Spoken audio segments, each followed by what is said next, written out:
Welcome to the Sharpe Way Show. Yes, it is indeed 7 p.m. on a Tuesday. 7 p.m. Tuesday. What does that mean? It means it's the Sharpe Show. Last weekend today, we're going to talk about some news clips from earlier today and also last weekend, give you my take on those and have a little bit of back and forth on those. And if you like that and you think that's fun and cool, and you should think that, and if you do, like, comment, share. I bug you every single time because I don't want you to forget. I want you to share it with your friends. I want you to click that like or that love button, even or the hug button or whatever button you got. Click any of those buttons so that the algorithms see it and they want to move this around. I want you to share it with your friends and comment to the best of your ability. Even if you don't like me, you can say how much you don't like me. I don't care. Just keep watching. Do that anyway. And of course, as always, follow me on Twitter. It does matter. And like me on Facebook and subscribe to the YouTube channel. All those things matter. If you got extra cash, head over to patreon.com/sharpeway and throw me a couple bucks so I can keep this going. But either way, whatever you do, please like, comment, and share. It all matters. Yes, we have a special show today, this weekend and yesterday. Boy, I don't know if you watched any of the shows this weekend. Some of you are watching all the kinds of things. But if you're watching any of the shows this weekend, all about Trump, COVID, schools, and him commuting his buddy's sentences. Man, all about them.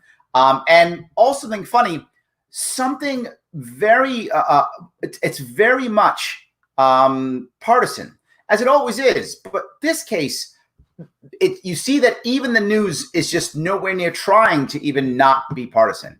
But I got to start, right? I have to start with my state. I know some of you are tired of hearing about how bad my state is. Look, I love New York. Of course I do. I'm raised in New York. I live in New York. My family and my friends are in New York. My friends are all over, but also in New York. My business is in New York. I love New York. The problem is it's a broken state, just a broken state. It can be repaired. It needs to be repaired, but not by the guy I'm going to show you. This is my awesome, I can't even finish that sentence. This is my governor. His Majesty himself, King Andrew Cuomo II. Yes, he is the second in the legacy of the Cuomo dynasty. They have a bridge named after their monarch, their patriarch, I should say. I'm sorry, a patriarch. And yes, it is him. And he's talking about how amazing New York is when it comes to COVID. Yeah, he's going to show us how amazing he is, him in particular, when it comes to COVID. Some of you are going to want to vomit, but some of you will get how absolutely amazing this really is. Just watch how good. I mean, this really is good. Let me see if I can get this for you. This is him talking about it. We have been reopening for weeks now. Yep, for weeks. 1 month we started reopening. Mm-hmm. As a state, we have. We expected, after the reopening, the numbers to tick up.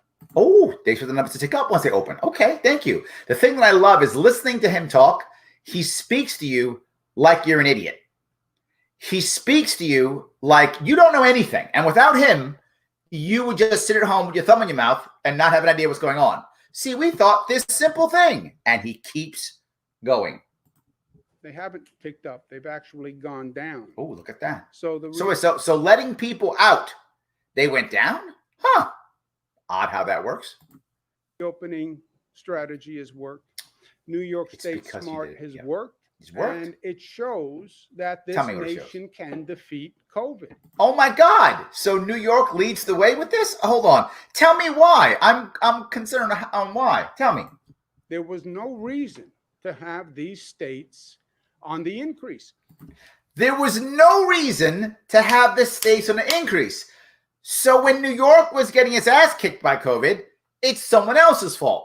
Now that other states are having problems, there's no reason. What's wrong with you idiots? And people buy this. New York inherited a spike. Look at that. It's New York inherited. It's not his fault, everybody. It's not his fault for being incompetent. It's not his fault for putting those people back in nursing homes. It's not his fault that all those people died. No, New York inherited it. Poor him. And then, of course, under his amazing guidance and leadership, we were able to fix it. Oh my God, how lucky are we? Now, obviously, I'm being sarcastic, but he's not. He's not. He thinks that he's going to tell this story and people are going to buy it. Remember where we started. See, we started. We were handed this high infection rate. We were magic. We were handed it just by magic. It just, here's, you know what? Here's an infection rate that's high. Magic. And nobody else got that, only us. He just said that. Yeah, he did. He just said that. Because nobody knew the virus had come from Europe. Nobody knew it could come from Europe. Nobody knew that. Huh. Sounds like someone else I know.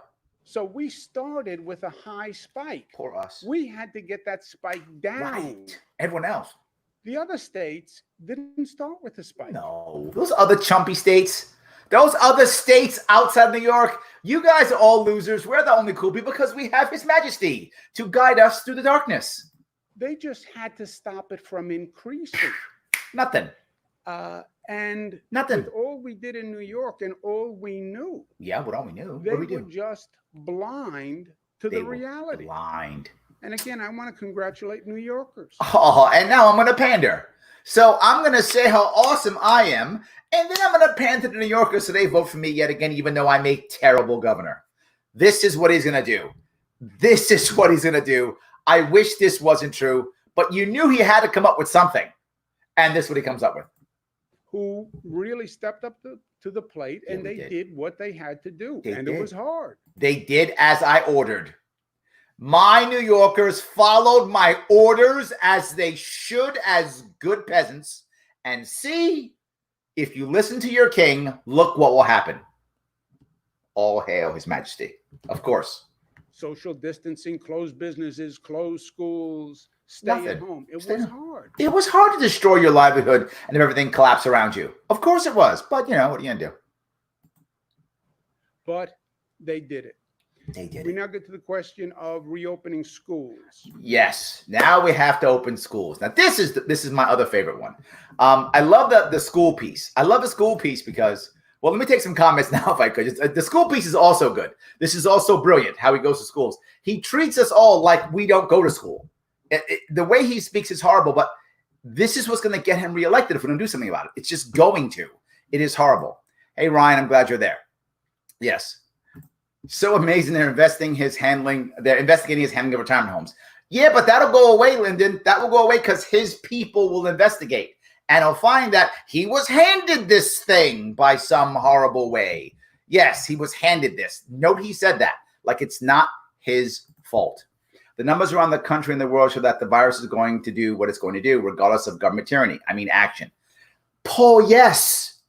That's the point that he's completely just ignoring, right? The virus does that. It has a wave, and it does. Of course it does. And even when we put people away, we still had spikes. When we let them out, we didn't have spikes. And some people have spikes. Sweden is the example of this. You are completely correct, Paul. But he's going to spin this in a way that says, see, without my guidance, you'd all be dead. All right. Sharpe Way sounds like Amway. That's you, brother. That's no one else. But Amway's a lot of money, so fine. Yes, I don't mind that. Yes. California's closing down again. That may be the nail in a coffin for their economy. You are right, Paul. And here's the other issue that people just don't get. We have to survive with COVID. The answer can't just be shut down. Now, I'm not one of the guys who goes, it's open or nothing. I'm not that guy. I'm the guy that says, here's the guidance on what you should do. Guys, figure out the right answer for your community. And different communities, different issues. You live in packed Manhattan. That's not the same as rural counties. You should probably have different rules and different guidelines for that. I'm totally fine with that. Figure it out. You can figure it out. We can. Again, I keep saying it. Sweden has cities, and Sweden has places where there's, one person every 55 miles. It has both, and somehow it's figured it out without destroying its economy. We can too. Here is the biggest piece, and I'm gonna stick this for a couple seconds, Paul, because you're right in the money. The tyranny part that you brought up earlier was the biggest piece. When you order people to do it, they naturally rebel. And if you are someone that don't like politically, if you're a Democrat and you order me and I'm a Republican, I hate Democrats and I don't listen to you. If you're a Republican and I'm a Democrat and you tell me, I hate Republicans, so I don't do it. You literally create an environment to where I'm not going to do it. Whether I should or shouldn't is irrelevant. And that's predictable. And we should know better. Ordering doesn't work. Give the guidelines, and then people will find their own guidelines. There's an old saying, people hate change. That's absolutely not true. That sounds right, and it's wrong. People love change. They change all the time. You know what we hate? We hate being changed. That we can't stand.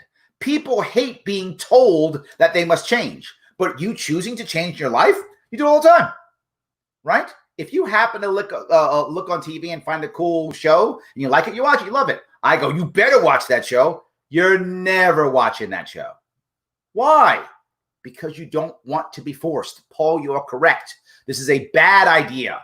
If we wouldn't have forced the closure in the first place, we wouldn't be in this position now. That was the problem in the first place. Absolutely. Yes, I'm sharpening liberty. Thank you so much. Yes. Did his strategy work, or did the virus run its course like all plagues of the past? I think this is what Paul is kind of saying, right? I think he's kind of saying the same thing in a different way, but I think he is saying that. I agree. That's probably what it is. Absolutely. Yes.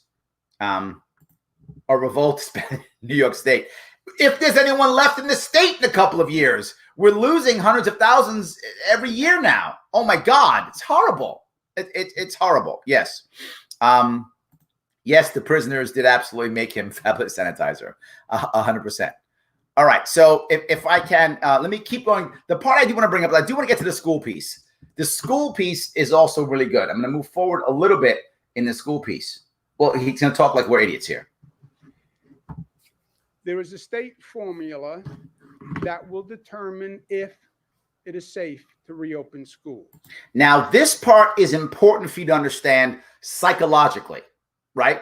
He says there's a state formula because many, many times the average New Yorker, the average American wants to hear that there is some higher authority that says this is correct.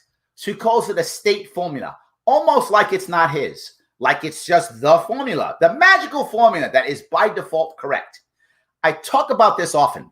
The average person very often sees government as righteous. I know libertarians, your head, you want to explode. I get it. I'm not talking libertarians. I'm talking many average Americans think, well, it's government, so therefore it's good, right? That's the kind of way that people think. So what do? It's a state formula. See, therefore it's good. Okay. So open schools or not, there's a state formula that determines it. Thank you so much. There are then state guidelines as to how that school reopens. Because there's no way in the world that a local community would ever be able to figure this out without the state doing this. Impossible. Would never happen, because everyone who doesn't work for the state is clearly an idiot. But if you work for the state, then all of a sudden you magically have all the right guidelines, all the right everything, and decide how it happens. To be forward, everyone listening and watching, I'm actually not against state guidelines. I think state guidelines are a nice thing. The problem is these guidelines actually aren't guidelines. They're rules. That's the problem. If they were guidelines that now local communities, not every local community knows how to do this. There's no doubt. There are clearly communities who are clearly savvy and smart and would know, and some wouldn't. So those that wouldn't would then go and go, oh, okay, let me look at the guidelines. Let me see what works in my community. 100% okay with that.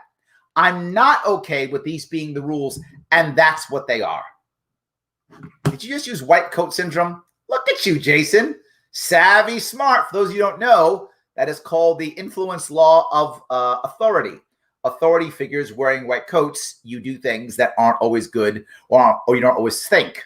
Thank you, Jason. Very nice. Very good. I'm glad you got that one. Yes. So let me keep going here if I could. He's going to talk to us like we're idiots. Right. State formula determines if it reopens. Mm-hmm. If it reopens, the second question is how. Yeah, because you can't do it on your own. That will be done by state guidelines. Of course. But the question of school opening is like the question of reopening the economy. Is it? Tell me. Reopening the schools, reopening the economy. Oh, tell me. Same conversation. Look how dumb we are. By the way, it's the exact same conversation with the president of the United States. Let's hammer Trump now. We talked about reopening the economy, and he said, just reopen. That's not what he said. That's fine. But go ahead. Sounds good. There's no reason for any of this stuff. Phases, data, masks. It's all baloney. Okay. You guys know I'm not supporting Trump this year. You know I'm voting Joe Jorgensen this year. You know that. And I'm still going to call total BS in this. Trump absolutely did have phases. Remember the whole phases guideline? This is blatantly a lie. He just took a chance to attack Trump.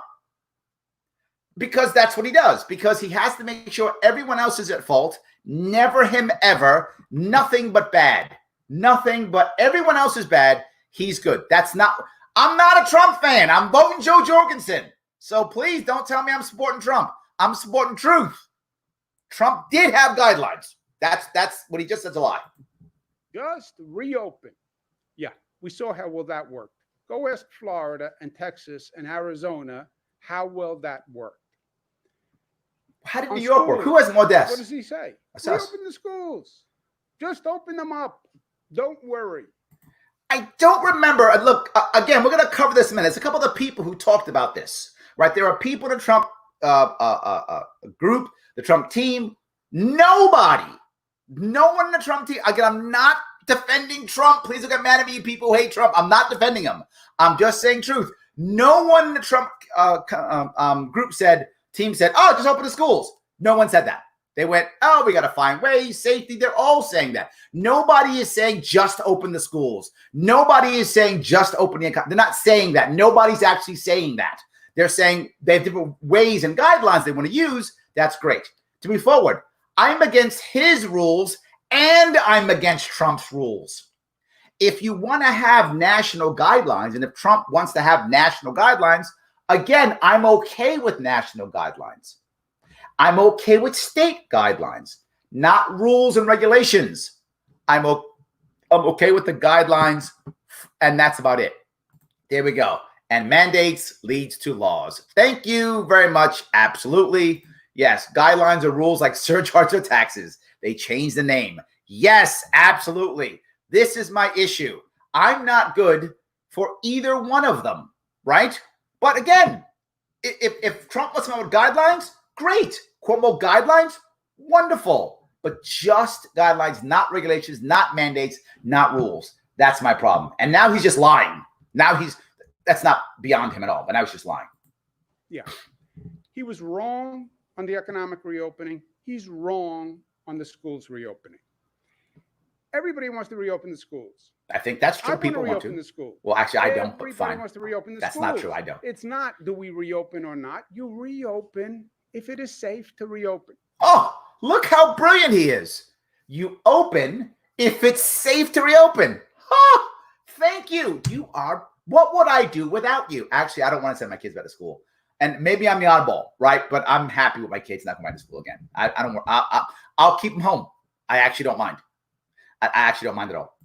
How do you know if it's safe? How do you know? Tell me. Look at the data. Data. You don't hold your finger up and feel the wind. You don't have an inspiration. Oh, was that right? I thought I would put my finger up and feel the wind. Until you said that, that's what I was going to go outside, put my finger up and feel the wind, and then decide if my daughter will go to school or not. Thank you. Whew. I'm so glad you are my dear leader.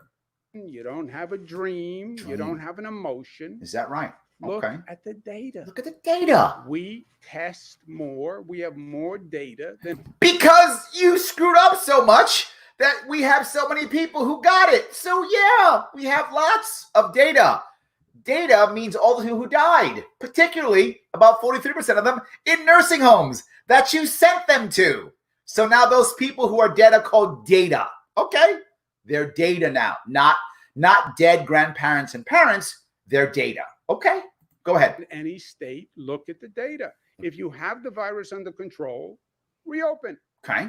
If you don't have the virus under control, then you can't reopen. Oh my God, look at that. Right? We're not going to use our children as a litmus test, and we're not going to go. Oh, not children. We'll use our elderly as litmus tests. That's not a problem. Elderly, you are on board with that. Kids, no. Okay. Is 65 the cutoff for useless in your eyes? I'm not sure what that number is. I'm going to guess 65. But go ahead. Our children in a place where their health is endangered. It's that simple. Well, it's simple. Common sense. Tell me common sense. And intelligence. Yep, tell me. Can still determine what we do. Well, then you don't have any. So ask someone else, because you have neither of those things. So I hope you found someone who does, because your plan didn't work and still isn't working. But go ahead. Even in this crazy environment. It's crazy. We're not going to use our children as guinea pigs. Okay, don't do that. Old people, yes. I say to the experts, it's very simple. Tell me. What you tell me? If I'm making the determination as to whether or not I would send my daughter to school. Okay, so he just said, literally, I'm going to decide if I'm going to send my daughter to school. So he gets to decide whether or not he sends his daughter to school. Do you? Do I? Do we? Not in his world. No, because he is the monarch. He is the king. And he believes this.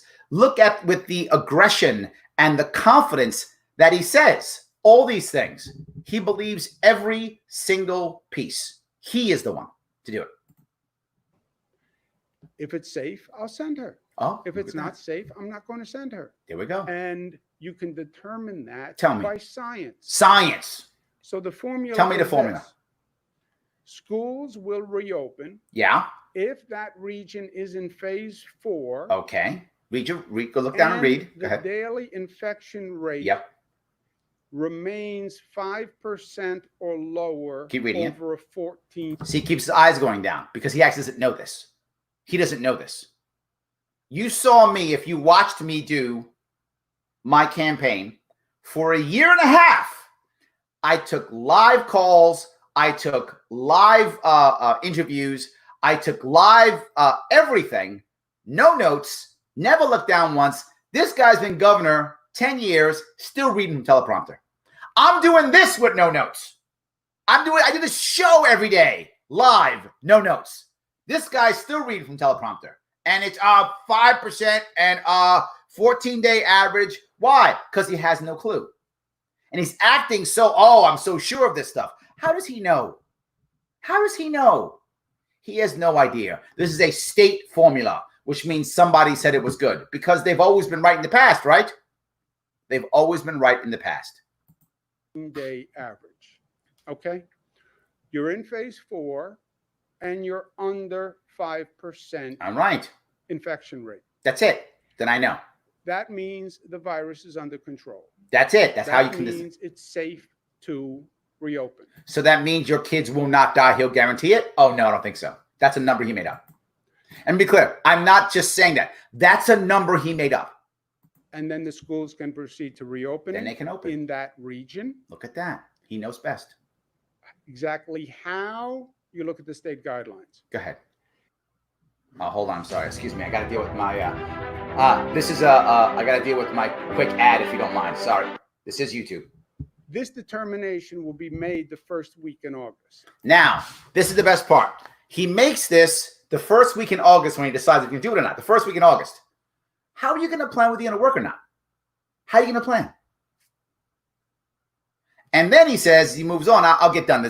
I can't watch him anymore. But that's what it's going to be the first week in August. After that piece, you've got to decide whether or not you're going to have childcare or not. Maybe you will. Maybe you won't. And then if you fall back after these 3 weeks, guess what happens? Will they close school down? How are you going to live your life not knowing when the school is going to be open or not? I know what I'm going to do. I'm not sending my daughter to school this year. It's not. I'll leave her at home and we'll do whatever is that home thing. That's what we're doing because I have to live my life. That's what I'm going to do. Unless you expect us all just to sit home and not work forever. But I'm not sure that's not his plan. And I'm not joking when I say that. as we sit home and rely more on government, then he controls our livelihoods. And if he does, better chance we vote for him. Now that sounds cynical, but I'm not sure that's not true. I'm not sure that's not true. So, all right, I want to grab a couple of these real fast if I could. And then I want to go to something else. The saddest part is this pandemic is going to further his career. Travis, I hope you're wrong. God, I don't want you to be wrong. Right. I want you to be wrong. I hope that we see this and that we can actually put us against him in the long run. I really hope so. What is he going to do when everyone leaves New York? Turn the lights out for him and his baby brother? Yes, Paula, this is you can see us leaving in droves. But the thing is, you remember something. I never forget this concept. There was I forgot where I saw it. It was probably a movie, if not mistaken. Maybe it was a story about, or maybe it was a story or documentary about the earlier kings of Europe. Going a bit off, but you'll see where I'm going with this. And this is before there was a Germany. And there were many small, for those of you who know history, Germany is a relatively new country. 1871, I think, is what became a country. And prior to that, Germany was a bunch of small states, like a bunch of small principalities and states and things like that. So there were a bunch of kings and barons and queens and lords and such throughout all of what is now Germany, and at that point also Poland, current day Poland of that time.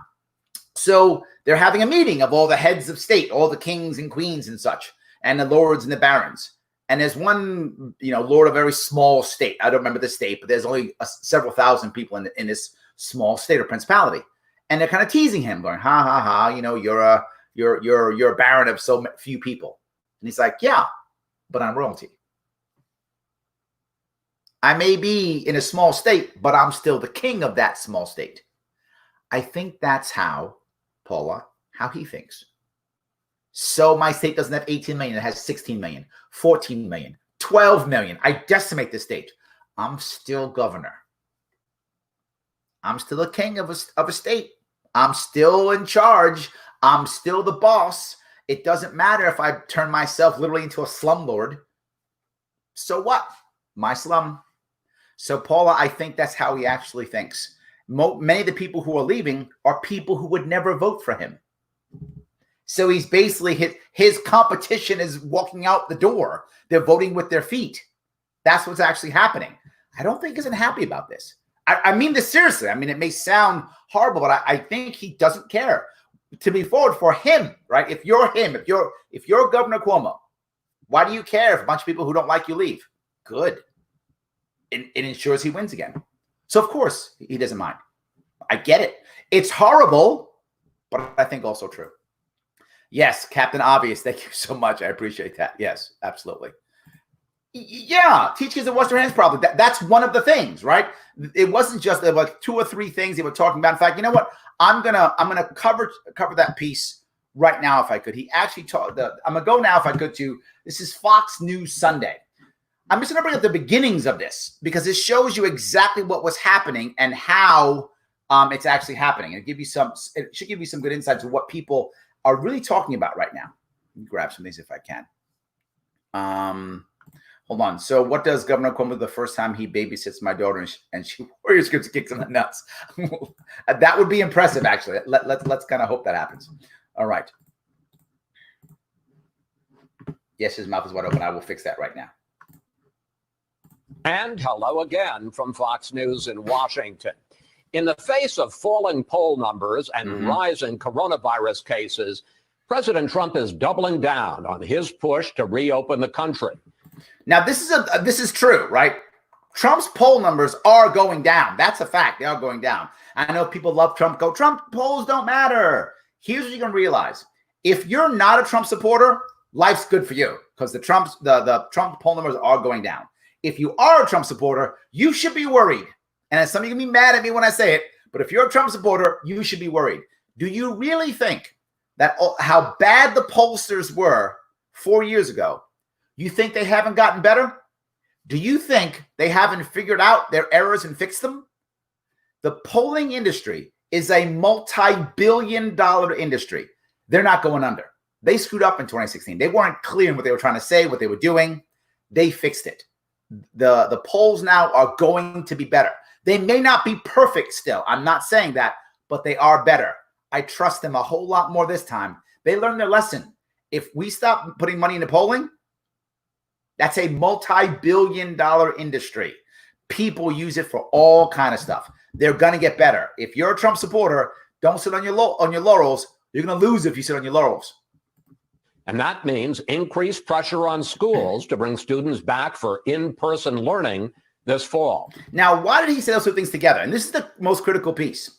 Why is all of a sudden people like Betsy Devos like that caring so much about opening schools? Why is Trump hammering opening schools?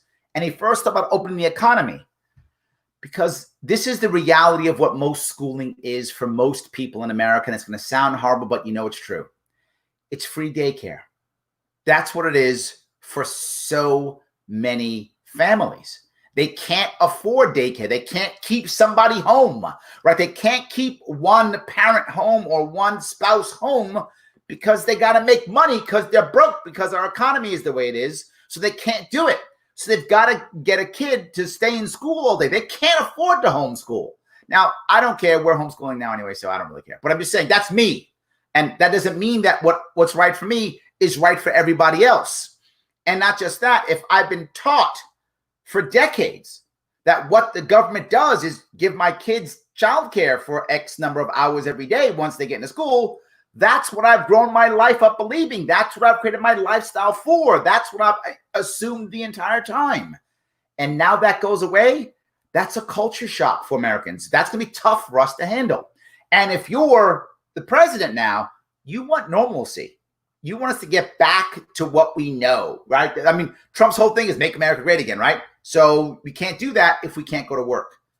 What most people don't get, and this is a libertarian problem more than anything, is right now, there's a reason why the two major parties have two old white guys running for president. And then why they're okay with it. Because right now, the average American doesn't want anything new. What they want is to just have something normal again. They want to go back to what they know. That's what the average American wants. And if we're not that, we got to think differently on how we approach them, on how we talk about them. You can't say, oh, everything's upside down. Let's make it more upside down. The average American's not going to hear that. Now, do libertarians hear that? Of course, but we always hear that, right? Libertarians always hear that. That's what our ears are trained for. I'm saying for the average American, they want to go back. How can Biden possibly be winning in the polls? He's the most vanilla, boring establishment person running. And that guy's winning. Why? America wants to go back to just, can I just go back to my job and just have my kid in school? And the Trump people know this. And that's what they're pushing to go back to being normal. It's a savvy move for them to try, even though it may or may not work. I don't know if it's going to work, right? But it makes sense that they're trying to do this. It does make total sense that they're trying to make this happen. All right, let me keep going. In a moment, we'll speak with Education Secretary Betsy Devos about the challenges ahead. Yep. But first, let's bring in Mark Meredith at the White House with the latest on a move by the president to save a political ally from prison. Now, there's something else I want you to hear here, how aggressive Fox News is on Trump.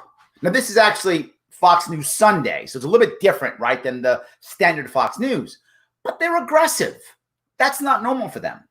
I think they're testing. I really do. I think if you look what happened with CNN, this is just my view. You guys think I'm crazy. But when CNN first, when Trump was first running, CNN was nowhere near as far left as they are now. They weren't as far left. They were left, but they were nowhere near as left as they are now. They were a little bit, and they started testing the anti-Trump rhetoric. And when that was getting poll numbers, boom, super anti-Trump. If you remember during the primary in 2016, the Republican primary in 2016, when that was happening, if you remember that piece, Fox News wasn't totally pro-Trump.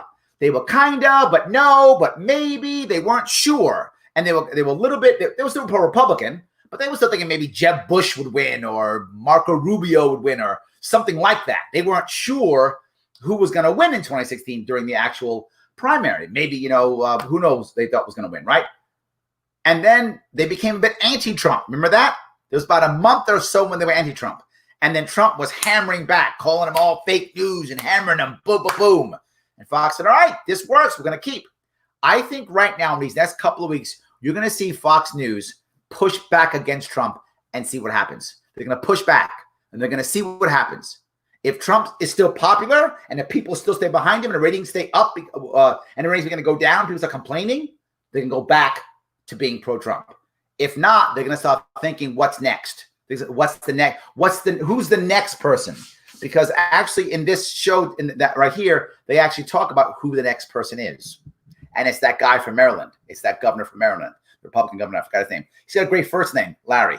I forgot his last name, but they're going to be talking about him. Anyway, let's keep going. Mark. Chris, on Friday, President Trump commuted the prison sentence of his longtime friend and political consultant, Roger Stone. The move has Democrats and a growing number of Republicans up on Capitol Hill outraged. And this is why I think I'm going to start it. This piece is the beginning of let's test and see if this will work with the public, right? I believe that. Let me grab some of your comments if I can. So, all right. Yes, homeschool. Alex, we're doing the same thing. I absolutely agree. Yes, I absolutely agree. They totally suck. Vote them out. Yes, absolutely. No, taxes will rise as people walk out. Why would he care? Yeah, Travis. I mean, I think that's the issue, right? Probably not taxes, though. I forgot. Was it you, Travis, or someone else mentioned earlier? You know, they don't call it taxes. They'll call it fees or penalties, or they'll call it something else. It won't officially be taxes, but it'll be taxes. Absolutely, it'll still be taxes. Yes. If Larry isn't sworn in a governor in New York 2022, actually, I would be sworn in January 2023 just to be official. I would win the election in November of 2022, be sworn in January 2023. Let's hope that actually happens. That would be amazing. Yes. New York and California proven that they hate the working class. Yes, absolutely, through policies and taxes. I was speaking to a guy running for the Assembly in California today and talking about how California destroys gig economy and just destroys of the individual small workers. Yes. All right. Let's see if I can grab someone. They weren't errors. They were lies. I don't know about that, right? This is a theory that some people think that the polling companies were lying. I'm not sure they were. And the reason why I say it is polling companies get paid by left, right, middle. Why would a polling company lie for their customers, right? Their customers, everyone uses the same polling companies. I mean, I tried to use them too. They were too expensive for me when I ran. I had to use smaller marketing companies. I don't see why they would lie, I guess is what I'm saying. I don't know why they would lie. They'd be lying against their own companies. If you're telling me some of the people who reporting it in a way that was lying, maybe that's possible. If people lied in the poll, maybe that's possible. I just can't see why the polling companies would lie. I think there were errors. Trump's poll was 33%. I heard. I hope that low. He's really in trouble then. Yes. Trump is going to lose because he cannot lay off of Twitter. He cannot leave Bubba Wallace alone. GJT needs to stick to the teleprompter if he wants to win. Paula, I'm not sure Trump's going to lose, but he's in trouble. That's for sure. Right now, at this moment, he's in trouble. COVID has, and the response to it, has thrown a monkey wrench into his plans without question. He is in trouble now. But you're right. If he would stay off Twitter and get in the teleprompter and rally his people, he might win. I mean, it's possible. If the advantage, and again, whether you're a Trump supporter or not, the guy knows how to market. He gets out there and yells and screams and people love it. That's his strength. So if I was him, I'd totally be doing that. Without schools, how would our children learn that we need government? Valid point. Yes. That how would we know to worship government? How would we know that? Exactly right. Yes. Starting to understand why parents shouldn't divorce and mothers should stay home. I hope no one gets divorced. I really do. I hope no one does. But people get divorced.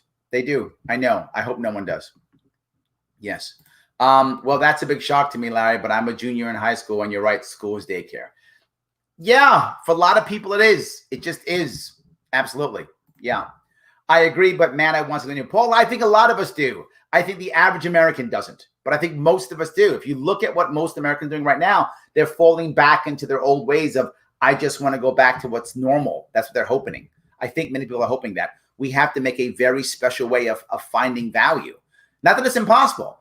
It's just hard. That's all. Not impossible. It's just hard. Yes. Yeah, we are not ready for a Yang, a gay couple, or a socialist senator in the White House. I think that's true. I think that's one of the reasons why Yang and everyone else, right, and Buttigieg and Bernie, I think that's why they all backed Biden. I think that's true. I think we're not ready for it. Maybe we will in the future, right? I mean, look, if I had a choice of Biden or Yang, I'd take Yang. I mean, at least he's an outsider. At least he thinks differently. I mean, I would take Yang. Obviously, I'm voting Joe Jorgensen. I'm just saying, if I'm a Democrat, I would take Yang. I would take him. I would. So we need to scream from the mountaintops that status quo is the illusion of freedom. I love that one. Yes, I love that one. 100%. Yes. All this talk of Trump has made me have to poop. And I said, yes. Whatever, man. I know people love Trump. People hate Trump. It's fine. I'm not a lover or hater of Trump. Neither. But I know people love him and people hate him. I get it. Absolutely. And I'm not mad. All right. Fox, I thought, actively campaigned against Trump. They did at first. You're right. They did. They need the hayseeds to win elections, but they don't really like them. To quote Rush Limbaugh, you are right. Fox wanted one of their guys to win, not Trump. That's true. They went the Trump train once it was clear Trump was going to win, and once Trump kind of beat them back. Remember, they were during the initial primary, Trump and Fox fought. If you remember, in 2016. Now they're buds. Well, they're going to fight back again. I think Fox is going to test it and see, is that going to work or not? They're going to test it. And I think if the people are like, yeah, the hell with Trump, if that happens, I think Fox will turn. If people are like, no, back to Trump, I think Fox will jump back on the Trump train. So if America was the giant free-range tax farm, the government didn't put restrictions on testing early on, and parents among control their communities' education, we wouldn't have these problems in the first place. Lauren, yes. Yes, and yes. I wish. That's all I can say. Yes. Glad I found libertarianism, and I'm able to forget what I was brainwashed in public schools. Nice. Absolutely nice. Yes. All right. So I think I've gone through a bunch of these. I want to go a little bit further down if I can. Let me go back to what he was talking about, so you'll see the next piece they're trying to talk about here.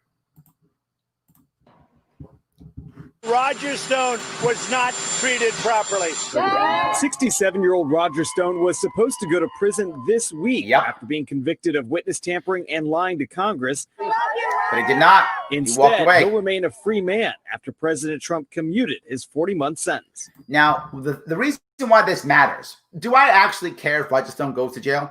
I don't. I don't actually care either way. If he goes, great. If he doesn't, great too. Not my issue. I'm not fixed or repaired. The country isn't better or worse if he goes to jail or doesn't. Not my issue. He's convicted. He should go to jail, I guess, right? But whatever. That isn't my biggest issue. My biggest issue here is that other people are now mad at Trump. The question is, how long do they stay mad, right? I think they have to, just for the idea of rule of law, they have to at least go, this was wrong. Will they be saying this is wrong next week? If they're not saying this is wrong next week, doesn't matter, moves on. If they actually say this is wrong next week and the week after, that's a big difference. We'll see. He thought that I had been treated unfairly. Democrats say the commutation constitutes abuse of power. What? Democrats think Trump is abusing power? That's never happened before. Shocker. There are now two standards of justice in this country, one for the criminal pals of the president and one for everybody else. Well, there have always been two, one for the wealthy and one for the poor. That's always been true. So I like how you use that, but it's always been true.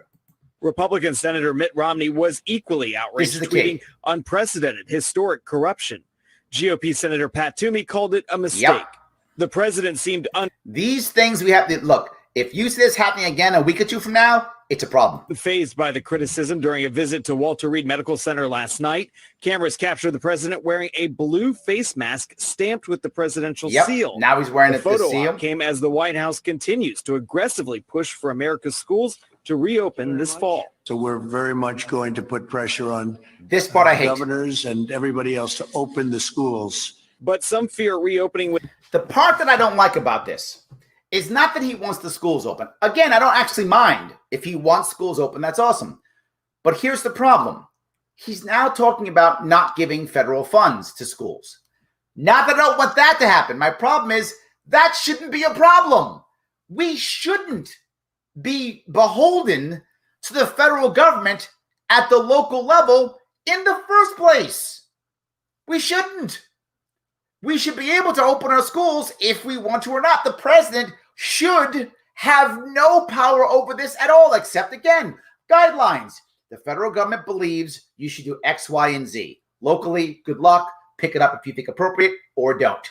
No worries. But they don't. Those guidelines become do it or I take your money away. But here's the worst part. It's not their money. This is our money they're giving back to us. They're withholding our own money if we don't do what they say. That is literally extortion, isn't it? Am I wrong with that? I'm sure there's a criminal lawyer who will tell me if I'm right or wrong. I think that's extortion, isn't it? You want your money back? Okay, do what I say. You don't, I'm keeping it. Isn't that what like the mobsters do? That's what we're doing right now. This is a problem. Within weeks, without a vaccine ready, could expose more students, parents, and staff to coronavirus.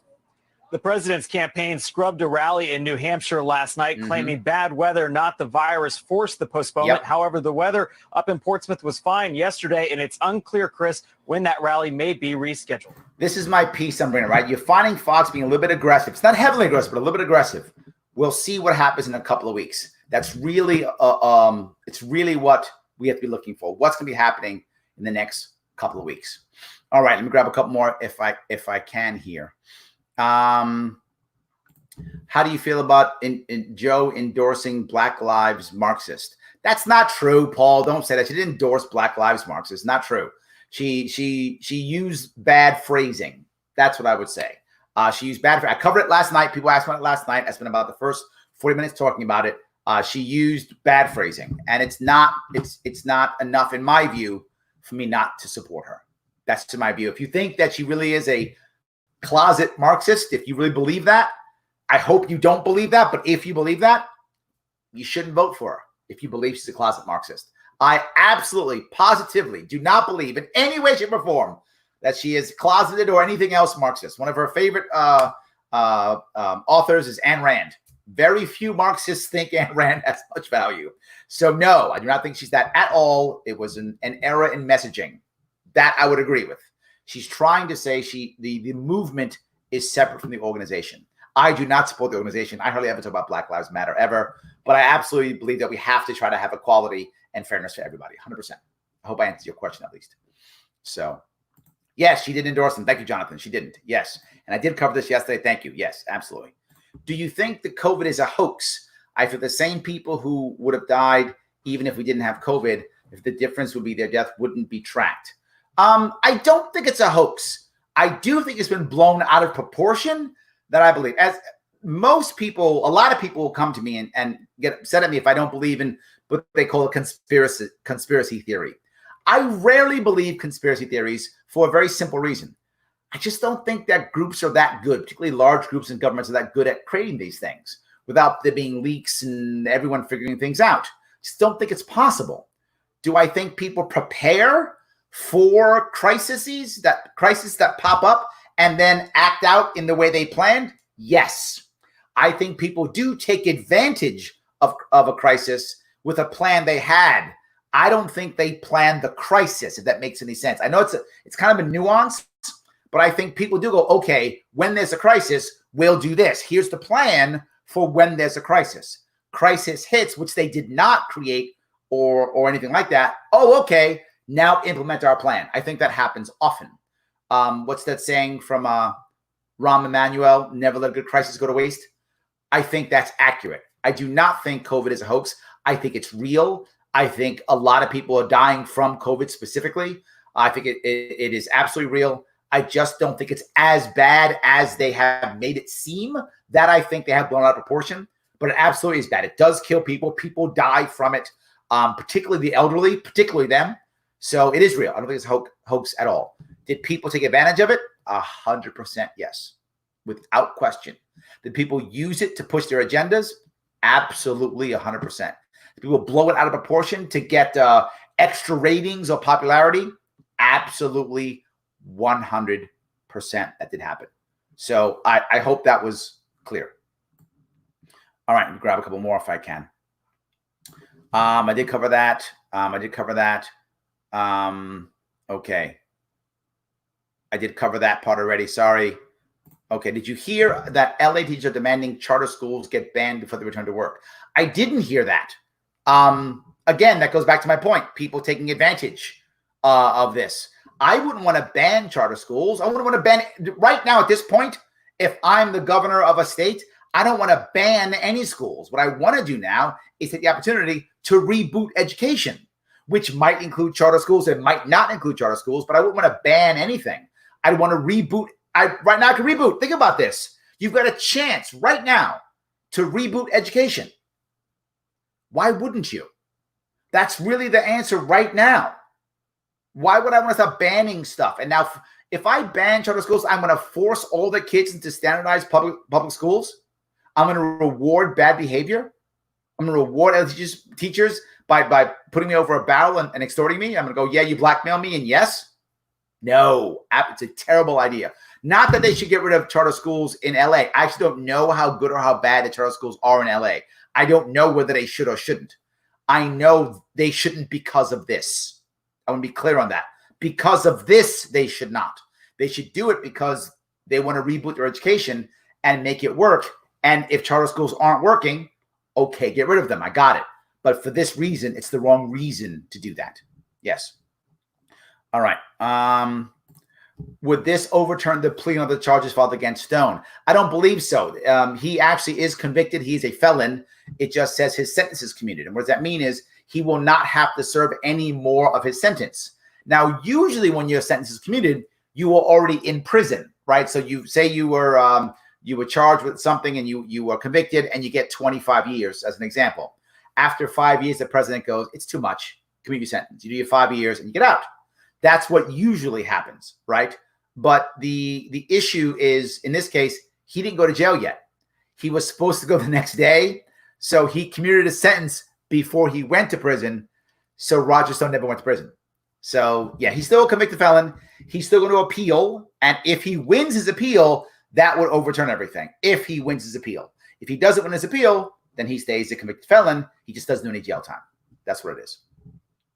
So, no offense, Larry, but so many of us need to get off of social media and start running for local offices. Please go, Dustin. Do not let me stop you from doing this.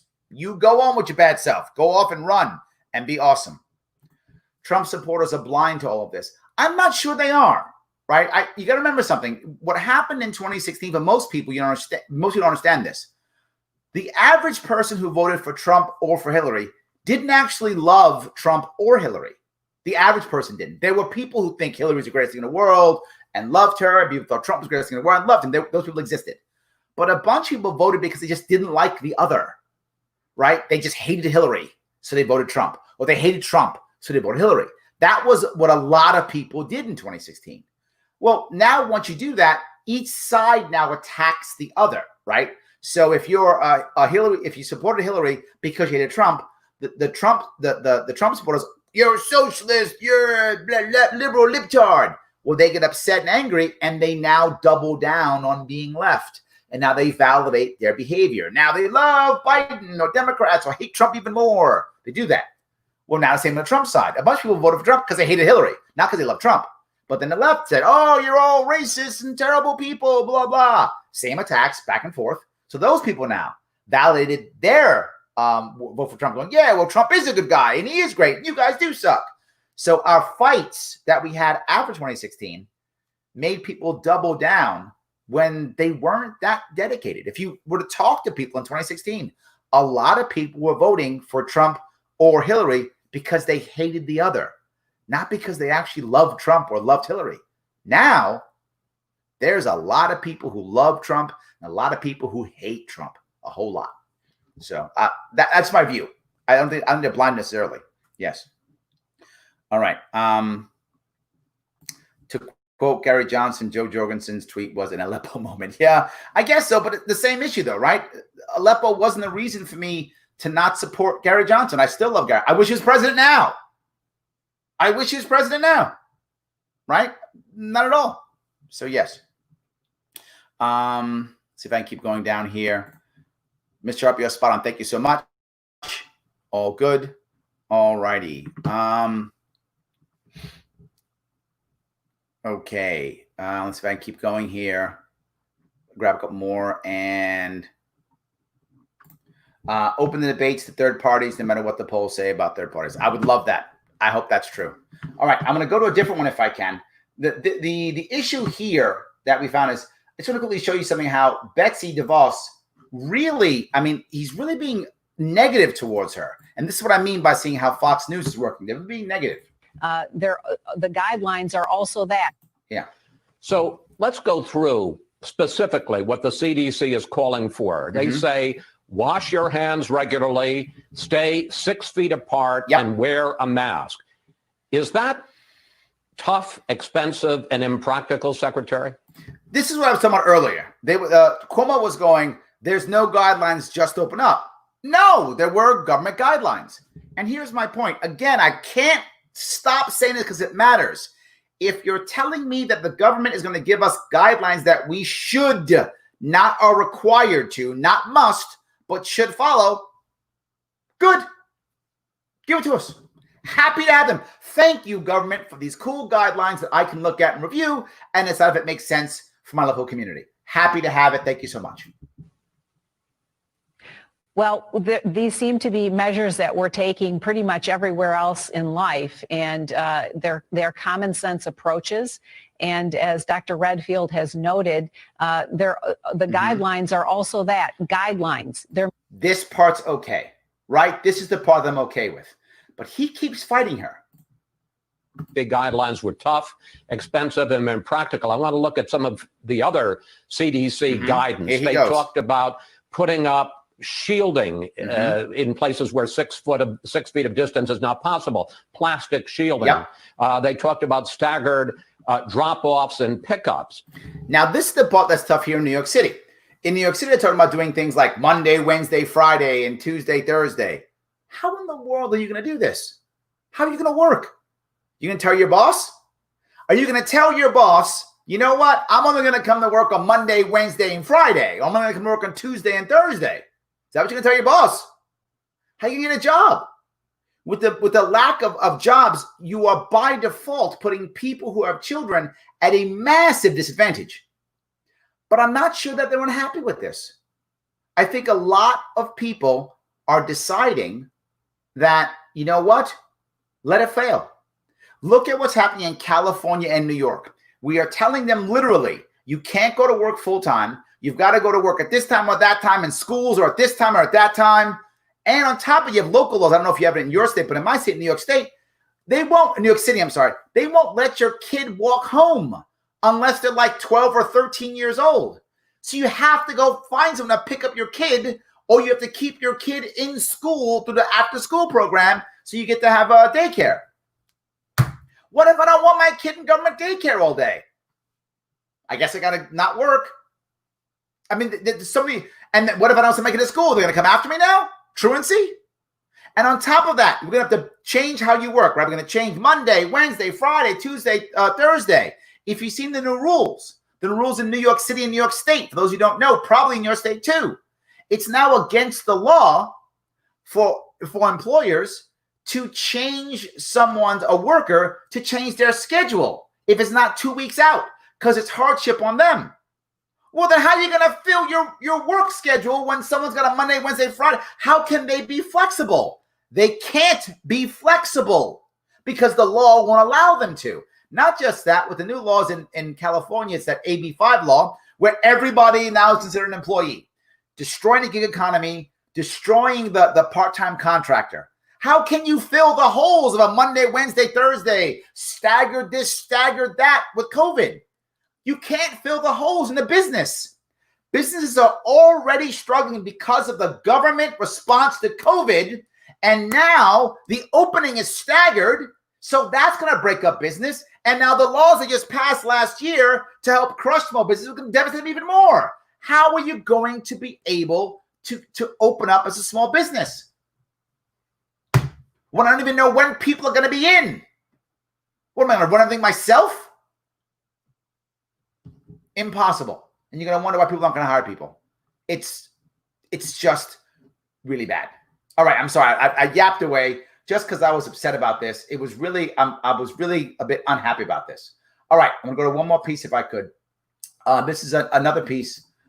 He's interviewing now about the schools withholding funds. A very tight timeline, such as what happened in Florida this week, where they're required to open schools 5 days a week in 30 days before the state has really even had a chance to review schools' plans, seems really like the wrong approach to me. Yes, everything's the wrong approach. I have an idea. How about we don't try to control it from the federal government? How about that? I have an idea.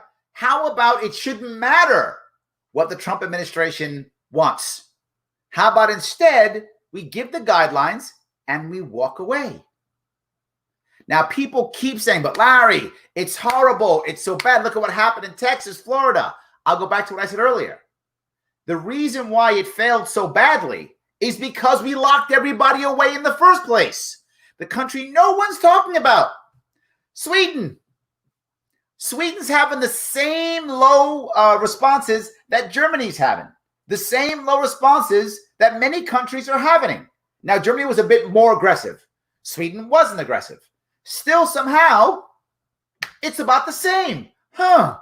Maybe this is just a disease that's going through, and we just have to learn how to deal with it and live with it in a way that we can keep most of our people who are getting hurt, which are the elderly, how we get most of them to be safe from it.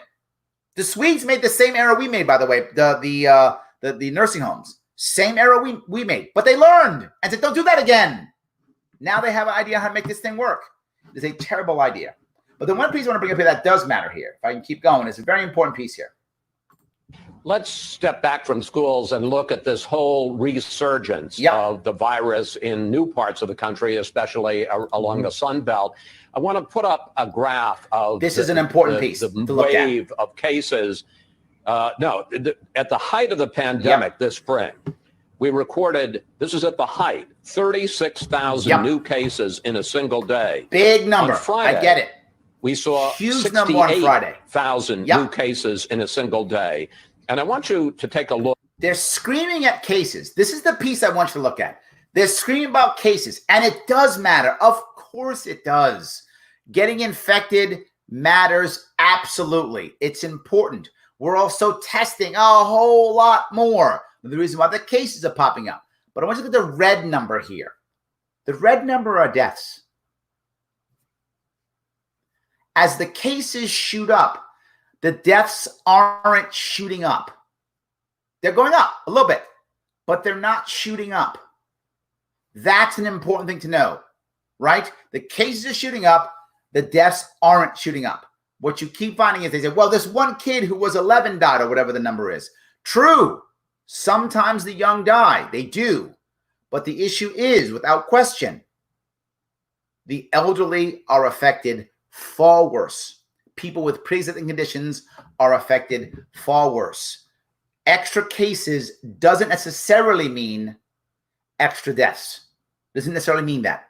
Not just that. If the government is giving these hospitals money based upon COVID deaths, and you have 2 or 3 possible causes for deaths, the hospitals, once they're shut down, they can't do other things. They can't make money. They do whatever they can to make money. Am I saying that hospitals are purposefully, trying to cheat the government? No. Am I saying the government has created an incentive for hospitals when there's a choice between saying pneumonia or COVID or something to check the COVID box to get $26,000? They have created that incentive. That they have. And that's all I'm saying. All right. I thought it was an important piece to see. I thought you guys might want to see that piece. Let me grab a couple more if I could. Let me see. Creeping socialism. Yes, Tony, absolutely. Creeping slowly but surely. Absolutely. 100%. All right. I don't know if the government response was effective against the virus. I do know that 200,000 more people are totally dependent upon the government because of the government response. I could not have said that better myself. More people being more people being dependent upon the government. Perfect. Absolutely. Yes. So, would you say that death is a lagging indicator, though? Too soon to call that comparison as gospel? I would agree. We're not sure. Of course, we're not sure. Absolutely, we're not sure. You know, it might go up a bit, but again, if you're looking at the other countries, they've been having high testing the entire time, and they eventually went down. Some of them popped up a bit and then went back down again. I think when you look at it, it's going to be very similar, right? If you look at the number of testing that we're doing, massive now. We did something like 5 million tests last week, or some huge amount of testing, massive amounts of testing these last couple of weeks. We've really shut up. To be forward, I'll give the government a little bit of credit. They got better. They still suck, but now they suck less. So they're actually doing something, better. That's for sure. Yes. More cases brings us that many people closer to herd immunity. I'm actually not sure, to be forward with you, Linda. There are people who are saying that herd immunity doesn't really work well with COVID. I don't actually know. So I'm unsure. I hope that's true. I want that to be true. So I hope that you're right. So, all right, I want to grab another one if I can. This one, just the beginning of Meet the Press, and you'll see what I mean by this. How people are being very aggressive again. Let's see if I can grab this one real fast.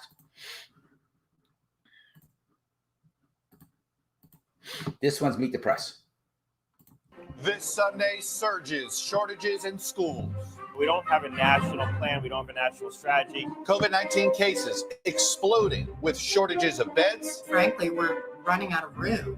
Equipment and tests. I got told I would get my results back. Now, my problem here with this one is, this is Meet the Press.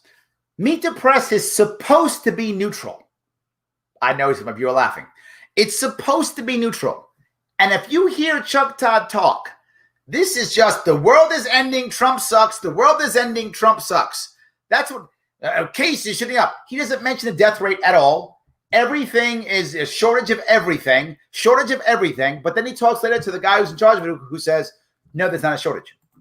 7 to 14 days. A surge driven largely by states reopening too early. Driven by states opening up too early. Where's his evidence of that? That's his opinion. That's not a fact. That's his opinion. And by foolish behavior. So the reason why people are dying is because states open too early. See, you dumb states. And foolish behavior. Get back in your cell and shut up. This is the news. Word number 1 is the COVID virus. Word number 2 is stupidity. President Trump is still denying the crisis. Put out the fires as they come. Okay, he's denying the crisis is what he said. Trump's not denying the crisis. He's saying, I'm putting out the fires. They're right wrong. Trump is spinning this in that he's the best and the greatest ever. Of course he is. Has he ever not done that? But again, the exaggeration of he's ignoring it. He's doing nothing. He's doing the same BS he always does. I call them embers and fires and whatever you want to call them. Despite the reality on the ground. This virus, to our dismay, is spectacularly efficient in transmitting from person to person. And now, I want you to hear what he said. The crisis, it's very good at transmitting from person to person. Got it. That's bad. I want to be clear. That's bad. But does that mean it kills? Isn't the cold also good at that? I'm just saying, it's not what he's saying, right? They're making it sound far worse than it is. They're not lying, but they're making it sound like everything is going. This is what I meant by people taking advantage of a crisis, right? COVID is real, and people are dying from COVID. It's absolutely real. You can just say the truth, and it's still bad and still real, but they're not. It's everyone's dying. It's shortage of everything. It's going to kill everybody. The president doesn't care. That's what's being said. Suppose this is neutral. Plus, back to school. The administration pushing for schools to reopen quickly. We're very much going to put pressure on governors and everybody else to open the schools. We don't want the guidance from CDC to be a reason why schools don't open. That's stupid. Wow, Pence. That's dumb. That's what it should be. That's exactly the opposite, right? A school should be able to look at the guidelines and decide if they should open or not, right? If you've got 4,000 kids in your school, you may not want to open, and those guidelines may say don't open. This is a very dumb thing Pence just said, right? You might not want to, but if you've got 50 kids in your school, you may be fine with that, right? If you got 50 kids in your school, you might be able to easily put together a world where they can survive easily, get around. Totally possible. I don't know your school. You got 4,000 in your school? I think I had 3,000 in my school. I think when I was a teen, I think this right was 2,000. I forgot actually. I think it was 3,000 in my school. You know what? That might be it. This is dumb. You should be able to take guidelines and look in your own world and make a decision. As educators say, safety, not speed, is what matters. Teachers get sick. What's the policy? If someone in their family is sick, what's the policy? My guest this morning, Assistant Health Secretary Brett Giroir, and Miami-Dade School Superintendent Alberto Carvalho. Yes, and that's what this is all about. If you notice, it's all about fear. The world's ending. Everything's dying. The actual when the guy speaks, he actually says the opposite. There actually isn't a shortage. That's actually not true. But besides the point, I wanted to bring this up to show you that this is supposed to be neutral, and it's not. It just isn't, right? It isn't. Dustin, fear sells. Dustin, I thought you were out doing stuff. What are you doing still here? See, I kept you, you liar. I kept you.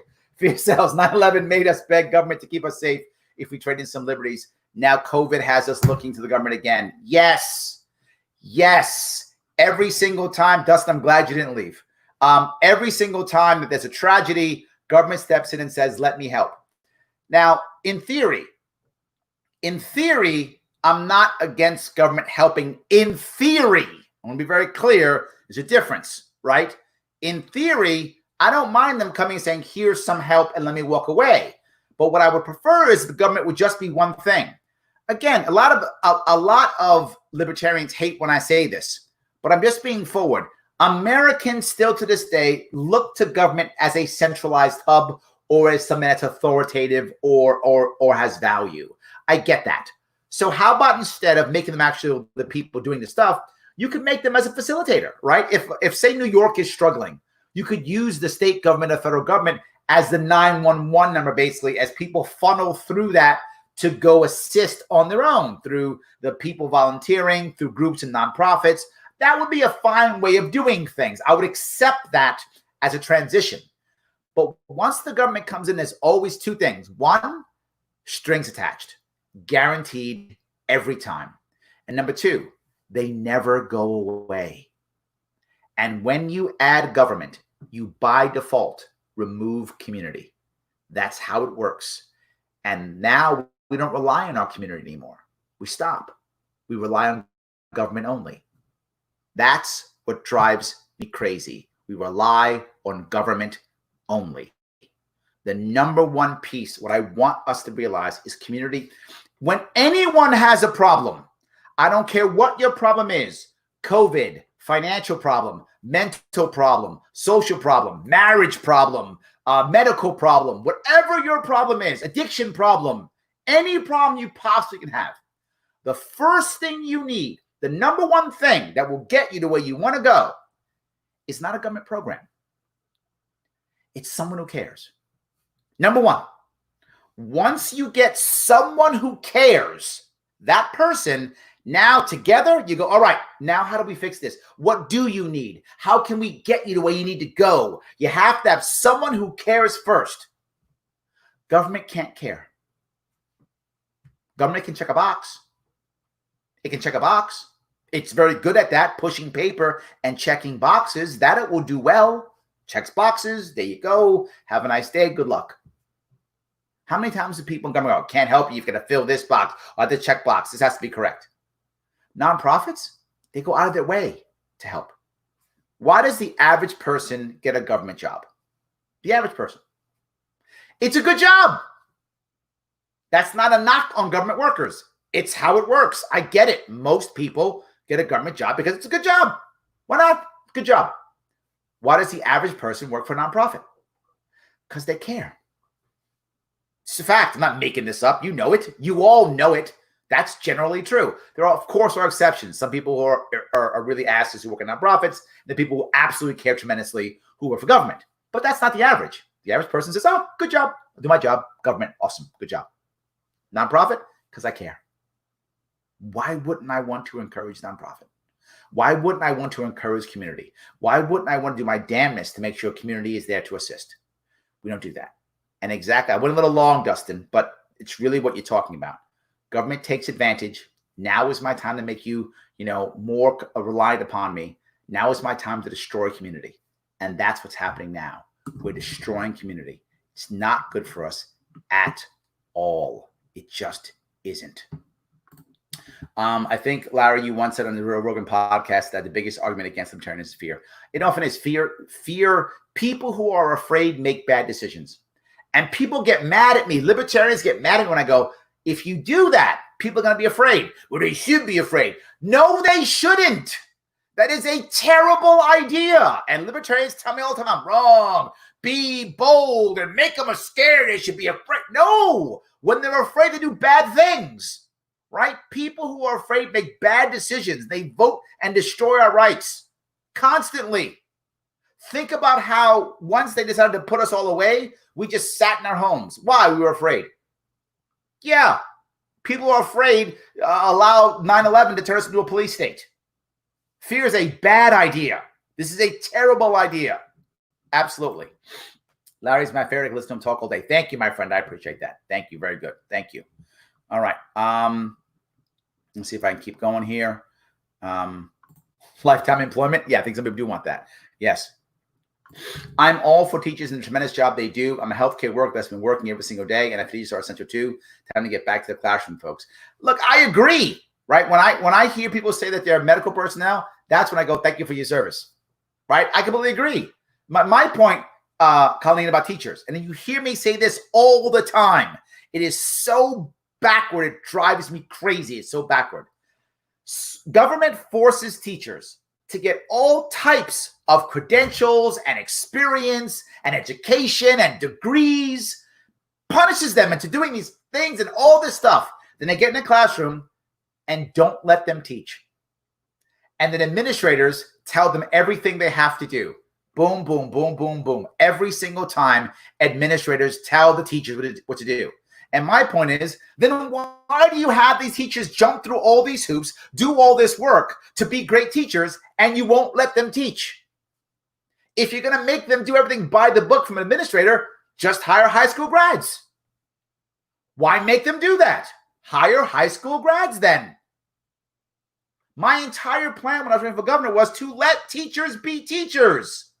I'd be doing that right now. That's my whole idea, Colleen, of allowing teachers and schools to just see the guidelines and find ways of teaching kids. Are you telling me that the vast majority of teachers, the vast majority, 99%, wouldn't be happy if they were like, go find ways of making curriculum for your kids, for some to be in school and some to be out? That would be a massive, beautiful challenge for so many teachers. Like, yes, I'm in. You're going to pay me to make that? Yep, I'm in. They would jump at that, and they'd probably build something amazing. Would some teachers screw up? Yeah, they're humans. They're going to make mistakes. Of course they are. But they're going to come up with something awesome. Some are. If I can't trust teachers to create curriculum for kids, who the hell can I trust? I'm just being forward. If not them, if not the people who jump through all the hoops to become teachers, who put up with bratty kids all day, if I can't trust them, then there's no one I can trust then, right? At that point, there's no one. Just can't trust anybody then. But I'm going to trust somebody. It's them. I'm sorry, my line is calling, but it's a personal thing that drives me crazy. That we bust teachers' humps to do all this stuff, then we don't let them teach them, and we treat them like kids. Horrible. Horrible. All right, there we go. Okay, I'm sorry. Yes. All right. Yes, both local libertarians. Thank you so much. Absolutely.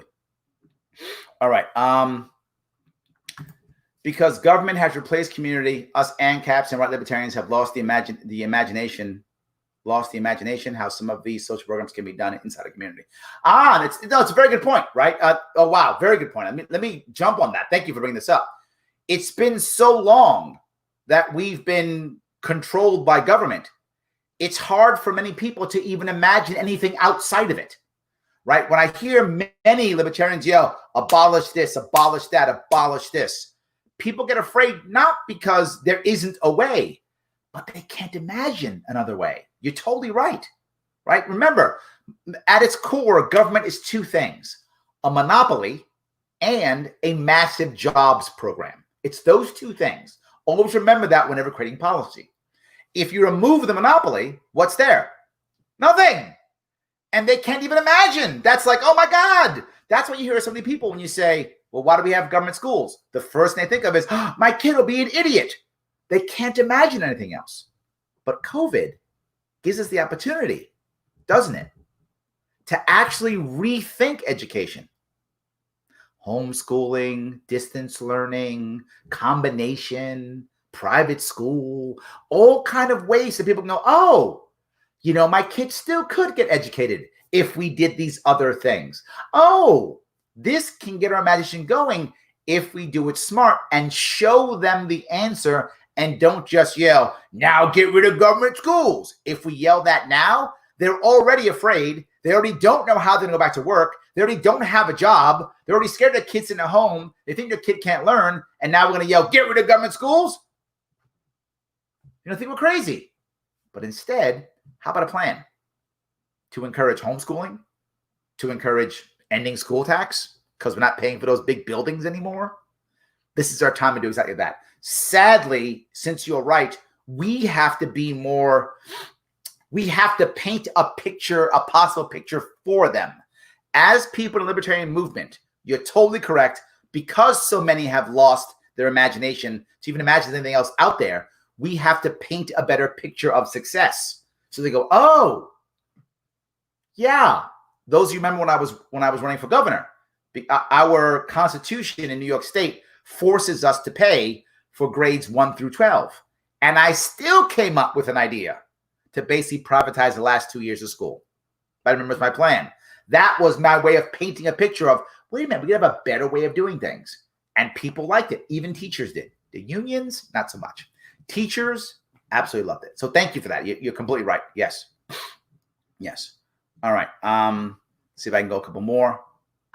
The unorthodox method of teaching that works is necessarily wrong merely because it's unorthodox. Yes, correct, Jonathan. Yes. Whatever makes, in New York State, we have Common Core. I don't know if you have in other states, but I know we have it in New York State. Common Core is a disaster. It is a terrible idea. It was a terrible thing and it should never have been implemented. However, what people want to do is eliminate Common Core. I don't want to eliminate Common Core. What I want to do is take it away as a mandate. No mandate. I want Common Core to exist so that teachers can decide, because there's been some studies that it's a small percentage of kids who actually do learn better on Common Core, but it's a small percentage. So we've taken that small percentage and now everybody has to learn that way. Wow, what a stupid idea. And that's what we've done in New York State. What I want it to be is an option for teachers. So a teacher who knows his or her kids, who can understand which one's struggling, can decide to use Common Core when appropriate for that kid. Because some kids will be better with Common Core. Few, but some. So that kid gets Common Core. Okay, good on you. I don't care how you learn 2 + 2 is 4. Just learn 2 + 2 is 4. I'm all right with that. Just do that. And we're good. I completely agree with you, Jonathan. I don't want to eliminate Common Core. I want teachers to decide which students can get it and which shouldn't. Because again, some kids will learn better on Common Core. This goes back to what I always talk about. Localization, localization, localization. I keep talking about it. Yes. All right. Here in upstate New York, the politicians put their family members in charge of nonprofit agencies and insulates them from politicians being blamed for nepotism if they give them government jobs. These family members, who are often incompetent, all too often draw down $100,000+ a year per salary. So here's the thing that I'm glad you brought this up here. there is a problem that we have throughout the country, but heavily in New York and most heavily in New York City. And that is the nonprofit that's not really a nonprofit. And this is about Frank. The nonprofit that draws all its money from government grants. That's not really a nonprofit. I mean, it is legally, but it isn't. It's an arm of the government. That's when this happens. If we stop government grants to nonprofits, Frank, that goes away. That's the problem. They're government-funded nonprofits, which means they're not really nonprofits. They're just arms of the government that now cronies can use, right?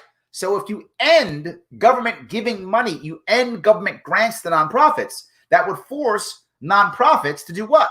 Find a donor base. Now, why is it a bad thing? First thing people think is, oh my God, that destroys nonprofits. No. Successful nonprofits have to show success. Unsuccessful nonprofits get government grants. Remember, the government is set to service, not to help. That is a very big and important distinction. If you've ever been to a nonprofit that's funded by the government, what will they do every year? They will create grants that will show a need. See, there's a need, and we've serviced this need. We have provided services to this need. They won't show success. It's not required. I'm not joking. And if you've been in nonprofits, you know what I'm talking about. There's a need, and we're servicing a need. If the need goes away, the nonprofit goes away, the government funding goes away. So why would I solve the problem? Yeah. But if instead it has to find its own profit, if you've ever been to a nonprofit that has to find its own donors that's not government funded, what do they always show you? Constantly. Not the number of people they service. They don't show you that. They show you successes. Here is Jane Doe, who we helped. Here's Bob Smith, who we helped. Look at how she or he is doing right now. Look at how awesome they're doing right now. Yeah. You have to be successful. Or I don't give the money. And if you're out there, if I said, give me money for my new charity, what does it do? It services people. No. It's made a difference. Look at who it's helped. Oh, if you care about that thing, whatever that thing is, if you care about it, you give your money because you care about it. So I agree, Frank. No more government sponsored. No more grants from the government. That's when that happens. Yes. All right. I teach libertarian education like this. If I gave you $300 billion to fix schools, would you, one, give it to a government that is $25 trillion in debt, or two, find intellectuals in the community to help best spend $300 billion? I like that. Yes, absolutely. Whenever I have a choice, you know, I'm in. So, all righty. Let's see here. Wow, something I disagree with Larry Sharpe about. Surprising. Not surprising, Jody. I am just human. People will disagree with me, and you too. I'm just human. There are ways that that people disagree with me. I follow my 80-20 rule. If you agree with me 80% of the time, we are allies. You and I are allies. Absolutely. And something else. My mind does get changed. For some of you who saw, I had a police officer and a union rep on my show last week who actually changed my mind about rural policing compared to urban policing. So my mind's changed. So Jody, you might change my mind. You might not. But either way, I'm glad that we can disagree and you're still here. Please don't leave. We'll disagree probably again. It'll probably happen. I hope you at least know that my intentions are good, even if I may be wrong. Yes. All right. The only way that people can see the benefits of libertarianism is to have charter cities, regions outside of government control. That might work. There was one guy running, Ken Armstrong, was running for vice president this year, was talking about kind of separate free trade zones. Maybe. It's possible. It could work. It could work. Absolutely. All right. Let me see if I can keep going. Let's see. Take the government monopoly in education away from them. School choice and individualized styles of education. The cookie cutter factory worker producing public school system is failing children. Has been for years. Absolutely true. Yes, 100% true. If you remember, I was discussing that same idea. I do not want a government monopoly. You've got to create other ways of getting around it. You simply have to. Absolutely. All right. I want to grab one last piece, if I could, As always, you guys know I watch Fareed all the time. I love Fareed Zakaria. I'm going to pop that up real fast if I can. This is him talking about now. He doesn't like Trump. He hammers Trump all the time. So there's going to be negative Trumpism here. But as always, there's also good information when Fareed talks. It's both. The United States is in a unique position. Yes, among it is. The world's most advanced countries. Far from having flattened the COVID-19 curve, it is watching cases spike in several populous states. Yep. Dr. Anthony Fauci recommended this week that these places seriously look at shutting down their economies again. Boo! This is the one thing you didn't see. You know the country he didn't put up? Sweden. Because Sweden didn't shut their economy down but had the same good results. This is a terrible idea. I can't believe we're actually thinking about doing the terrible thing that we've done all the time. It's a terrible idea. Terrible idea. Meanwhile, in other rich countries as diverse as Germany, South Korea, and even Spain and Italy, the number of new cases plummeted months ago and has stayed low. Now, this is the crazy thing. All these went down. Remember how bad Italy was? Italy was supposedly the worst in the world. It's so terrible. It's going down too. Huh. America is still exceptional, but no longer in a good sense.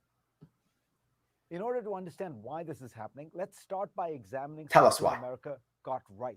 Go ahead. Economic stimulus. In March and April. So I want to be clear. Here's what he says is the right thing to do. You know what the right thing to do is? Give government money out to everybody. Literally, that's what he's saying. This is mainstream media. And he's saying, you know, we did right. You know, give money out to everybody. That was a brilliant idea. Or we could have not shut down the economy. Despite the most polarized climate since the Civil War, Congress provided $2.4 trillion in relief, and the Federal Reserve provided even more. Now, I want to be clear what he said. Despite being divided, what does he mean by that? He means when it comes to giving out money, boy, they don't care if it's a Republican or Democrat.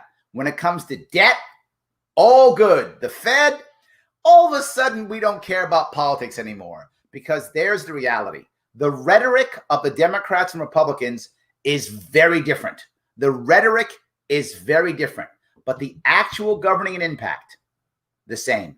More debt, more control, more debt, more control. Doesn't matter if it's Clinton, if it's Bush, if it's Obama, if it's Trump. More debt, more control, more debt, more control. This adds up to about 25% of GDP, one of the largest spending efforts in the world. Yep, and he's happy about this. That might explain why the stock market has barely noticed that the economy remains in its worst condition since the Great Depression. But I thought we did a good job. It's the worst. In his words, he says, what a good thing was giving all the money out. But it's the worst since the Great Depression. I think one of those can't be true. Maybe I'm wrong. But the size of the stimulus plays to America's one great strength, Mm-hmm. sheer heft. The We're US big. economy is huge. America's borrowing capacity apparently limitless. Did you hear what he said? America's borrowing capacity, in theory, limitless. Paul, I think it was you yesterday who asked that question about, you know, the how much money, you know, how much money, how much we're in debt. According to Fareed, it's limitless. This is what I think a lot of people actually believe. They believe that it doesn't matter. And there's a part of me that actually agrees. Hear me before your head explodes. What I mean by this, at one point, we're not going to pay it back. Right?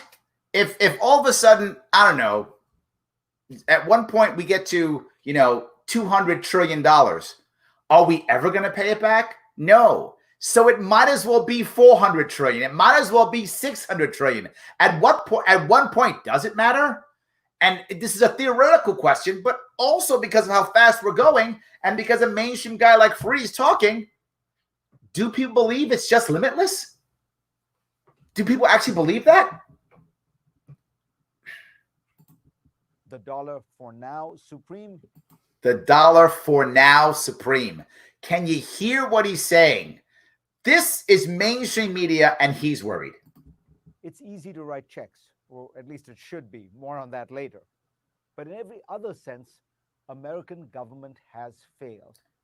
But here, this is what I love about Fried also. I mean, I'm not trying to slam him. I love him. He's actually brilliant, and he has data that really matters. It's his spin that drives me crazy. But he actually has good data, good guesses, and he says smart things in general. He hammers government like there's no tomorrow. But you're going to find out what he actually means, what he's going to ask for. He's literally going to say, so what we need is, you guessed it, more government. He's going to hammer government. It's bad. It's terrible. It's the worst. So let's get more of it. And that's what I hear constantly. It's not just Donald Trump and the White House, which have done a miserable job bringing coherence to the diverse federal agencies and coordinating with the states. Look, the CDC, the FDA, and other arms of health and human services all failed in their own ways. So they all failed. I want to say it again. He says it. They all failed. He admits to what we talked about, right? They all failed. I've been saying this for years. Libertarians have been saying this for 50 years. They're failing. I'm saying it too. I've been saying it. But then I've come up with an answer that's not government. What do you think his answer will be? As did state officials. Americans accepted extensive lockdowns far more readily than many predicted. See, this is my other point I brought up earlier. We just accepted the lockdowns. We went into our cages. This goes back to what he was talking about. Was it Stefan was talking about this? That people can't imagine not having government. So when government says do it, they do it. This is why earlier in the program I talked about the idea of Cuomo, my horrible governor, saying it's a state plan. Once you put government and state, the average American says, oh, government, therefore correct. Oh, law, therefore just. That's their natural way of thinking. So this is how they think. Well, the government says so. It must be right. I'm obviously not saying I agree with that. I'm saying this because I want you, if you're part of the liberty movement like I think you are, if you want us to be freer, understand what we're up against.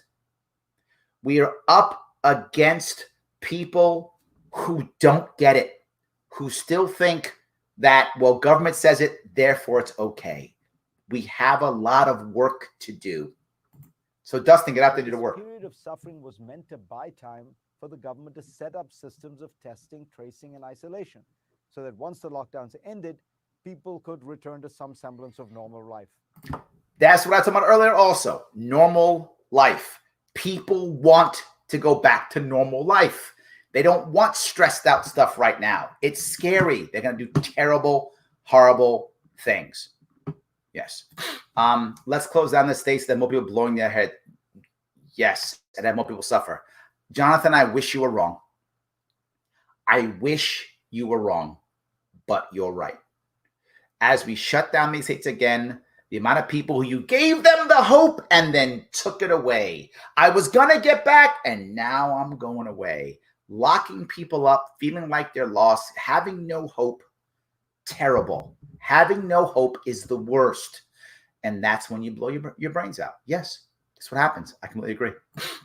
So over the years, I've disagreed with Larry quite a few times. I usually let him know too, and he's still one of my favorite liberty people. Thank you, Frank. I appreciate that. Yes. Absolutely. And people tell me, and I don't get upset. I talk it out.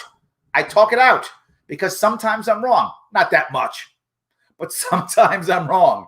And even if I'm wrong, if we're thinking the right way and we're trying to go down the right road, I think we can still get down the right road as long as we're having honest conversations. That's the most important piece, which sadly the left and the right won't have. Maybe we will, and we'll have some real conversations. So wait, give us back our tax dollars. I would, yeah, let's not tax us. But again, he mentioned the Fed also made the magic money. So it was our taxes and it was the magic money machine. It was both of those things. Yes. It's limitless only because of international oil trade based in the US dollar. If that goes away, we're screwed. That's a big point. Yes. I think we'll find a way around that. If it goes away, I think we will. People see that and we'll just invade some country or start a war or bully somebody until we find another way of making that happen. But I think it's a valid point. You can do anything with a monetary printing machine. I want one of those, Tony. I need to have those. Absolutely. Yes. The road to hell is paved with good intentions. Tony, what are you trying to say? I don't know. Okay. All right. Let's see. Democrats are bad doctors. They diagnose the symptoms and write an oppressive prescription. Yeah, but I got to tell you something, Dustin. As a general rule, when you want to find out what's bad about America, ask Democrats. They're usually right about what's bad. Their answers are garbage and their reasons are garbage. But if you just ask what are the symptoms, Democrats tend to tell you the truth. This is what's bad. Ask when you know what's going to be good. Ask Republicans. This is what's good. But neither one has the actual answer to how it should work or what should be better. But generally speaking, Democrats tend to tell you what's wrong with the country. And they're usually right on what is wrong. Not always, but they're right more often than Republicans. When you know what's right about the country, ask Republicans. They tend to be right about what's right about the country. They don't tell you about what's bad, though. So I hope libertarians are able to take advantage of the good and find ways to repair the bad. The problem is both of them make money on both, right? Democrats make money on see how evil everything is. Republicans make money on see how awesome we are. They make their political cash on those things. So why would they change? So, all right. Let me keep going real fast. Confident that their government was monitoring and reacting to new outbreaks. In truth, it squandered the time. It squandered the time. Although Trump declared in May, we've prevailed on testing, his goal of 5 million tests a day with testing available at virtually every CVS and Walmart is still just a dream. But that's my point again. We failed. He's now saying that not only did government fail with all the things it did, but now we gave government time to do the right thing, it didn't. So government failed. What should be the answer? Most states still don't have comprehensive testing or contact tracing in place. Let me ask you something. Can you imagine, just imagine for a second, if instead, say Walmart, I'm making up because they're the biggest retail company right now, or it's Amazon, whichever is bigger. Let's say for the sake of argument, Walmart. Walmart, I don't remember which one's bigger now. Walmart says, you know what? We have to make sure that we have pencils in special mechanical pens in every store in all the entire world in 2 weeks. You think Walmart could do it? Without question. Of course. You think Amazon could do it? Without question. What about government? No. Of course not. And if government does it wrong, what's government's response? Oh, well, here's more money. If Amazon blew it or Walmart blew it, people would get fired. People would lose money. There'd be repercussions. Why in the world wouldn't we simply, again, as you hear me constantly say, use government as the centralized repository for information and communication, but instead have the private sector do it? It does work. It can work. And even better, have them compete. Have Amazon and Walmart do it, each one. One does the East Coast, one does the West Coast, or whatever. I made that up. But why wouldn't that work? Of course it would. Think about what would happen. Think about how much money Amazon already made during this COVID crisis. Think about how much money Walmart, how much marketing Walmart want to do during this crisis. They could grow out the distribution. They could have their names on everything. They could market everywhere. Boom, they could explode. They could help small retailers out, and it would have actually got done. Absolutely. Oh, it's mechanical pens and ballpoint pencils. There we go. I like that. Mechanical pens. Whatever. Yes, Jody. Now you're busting my stones. Thank you. You know what I meant. Anyway, yes. You know what I meant. All right, let me keep going. Is this about money? Well, federal spending as a percentage of GDP is where it was 40 years ago, but that statistic conceals more than it reveals. Spending on entitlement programs, Social Security, Medicare, and Medicaid has gone up massively as the population ages and healthcare costs soar. But most of the agencies of the federal government have been starved of resources while being given more tasks and mandates. So you know what the problem is? This is where he goes with this, as you knew he would go there, which is the problem is we're spending all this money on Medicaid and entitlements We're not spending enough money on bureaucracy. If only the bureaucracy had more money. That's what he's saying. Even the writing of the checks proved hard this time. Countries like Canada and Germany sent out funds faster and more directly than the US, providing quick relief to their citizens, while Americans had to wait anxiously, navigate websites that didn't he just say 5 minutes ago we did it well? Maybe not so well, huh? Work and apply again and again to get a response. The number of federal employees is smaller per capita than in the 1950s, despite the fact that real US GDP is 7 times larger. So we don't have enough people, more government employees. The government barely hires new recruits anymore. As the Brookings report notes, 1/3 of the federal workforce will be eligible to retire between now and 2025, and only 6% of federal employees are under 30 years old. Now, the problem with that is severalfold. Number one, when they retire, we're still going to pay for them for a long time. A long time. Yeah, that's a problem. You see, for almost half a century, politicians on the right have pursued a strategy of starving the beast. See, it's because of these right politicians. I was wondering whose fault this was. Now we know it's the right politicians. It's not that government's bad. It's not that government fails. It's not that it made mistakes left, right, and center. It's because these right-leaning Republicans, it's all their fault. That's why COVID was so bad. Thank you for shining a light on this one. Anti-tax campaigner Grover Norquist explained, "I don't want to abolish government. I simply want to reduce it to the size where I can drag it into the bathroom and drown it in the bathtub." Okay, Grover, that was a horrible, horrible, horrible way of saying it. I get what you're saying. You need to work on your messaging, my friend. That is not good messaging. But I get it. I'm with you, except the drowning part. Let's not drown people. But yes. Steve Bannon, the ideologist of the Trump revolution, made clear that his goal was the deconstruction of the administrative state. Guess what? It was already happening. So it was already happening. So it was no need. But I thought it was right-leaning politicians. Wasn't Obama president for 8 years and Clinton president for 8 years? I think it's just what politicians were doing. All politicians do is keep giving money to their constituents so they vote for them.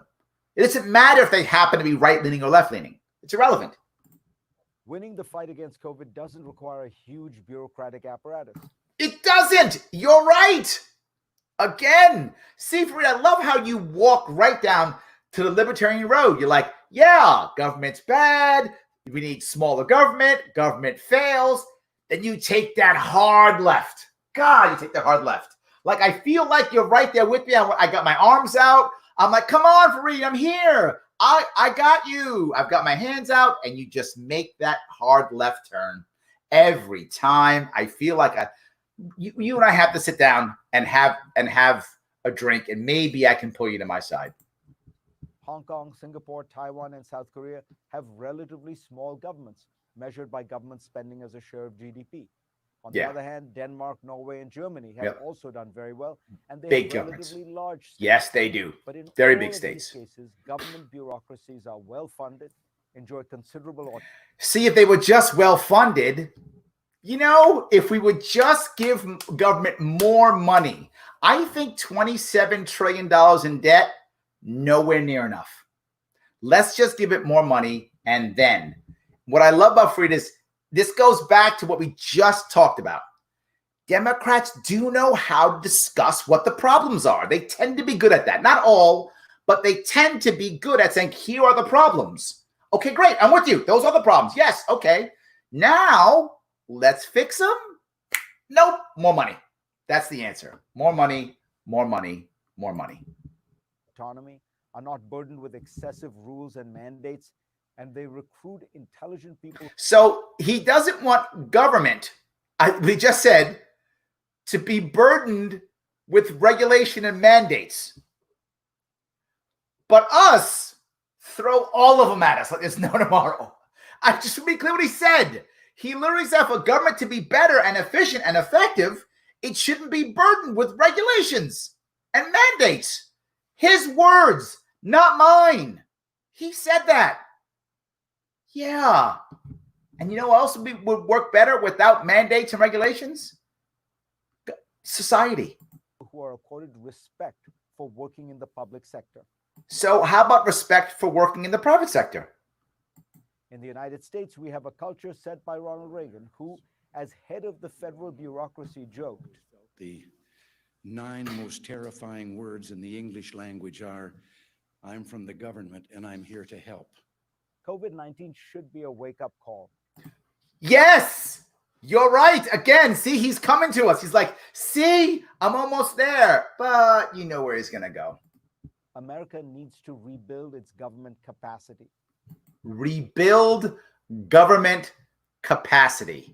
He didn't say rebuild the private sector. He didn't say support small business. He didn't say rebuild the entrepreneurial spirit in our country. He didn't say rebuild our broken education system. He didn't say rebuild the way, rethink the way we deal with licensing and Medicare and medical facilities. No, he said rebuild our government. The goal is not a big state or a small state, but a smart state. How about a smart private sector? For now, what we have is just stupid. Yes, yet again we agree, but just on the wrong thing. So I wanted you to see that because, again, I'm a big fan of Fareed watching his show because he does provide a lot of good information, and he is a smart man, absolutely. It's just, you know, you can see where he makes that turn. That's the issue. Jody, $5 trillion a year just isn't well funded. Yeah, if we could double that, oh my God, then everything would be perfect, Jody. At that point, it'd be great. Yes. All right. Hold on. Fareed would be happy living in Orwell's 1984, where government is solution for everything. Only if he was part of the government, Frank. Only if he was part of the government. Then he'd be okay with it. Yes, absolutely. I want a government that relaxes in the hot tub, smoking a cigar, and leaves us alone. If it gets busy, throw in some bubbles. See, Frank, now we're talking. That's a nice picture. See, much nicer. We just give it one cigar, not $5 billion worth of cigars. One cigar, and we're good. Yes. I would love if I could sit with Fareed and talk to him and try to draw him on my side. Some of you have seen me on this show do some converting on a show with politicians. I've done some of that here. I try to do more. I'm trying to bring everybody into us. So those of you guys know me. I don't want to fight the left. I don't want to fight the right. I want to bring us all together because I don't think either one is wrong. I think they're wrong when they try to impose their will upon us. But otherwise, people are right. People are left. I'm okay with that. But we don't have to fight and we don't have to enforce our will upon others. Absolutely. Yes. He's trying to have his feet in both boots in this one to the point he gets crotch popped by fire hydrants. That's cute. Yes. I love that. Yes. I mean, he goes down the road and then, no, absolutely. I want a government so small to charter death in a toaster. I'm going to go with Frank's. I don't like yours, Jonathan. I like Frank's better. Yes. All right. Keep up the great work. Thank you so much. I appreciate it. Larry, please have a sit down with Fareed real soon. I would love to see that. I hope he would. I hope he would. Right? What works in New York may not work in Nebraska. Yes. Thank you, Dustin. That's exactly correct, right? In fact, what works in certain parts of New York wouldn't work in other parts of New York. It doesn't even have to be different states, right? The more that we can allow people to experiment, the better experiments we're going to get. Absolutely.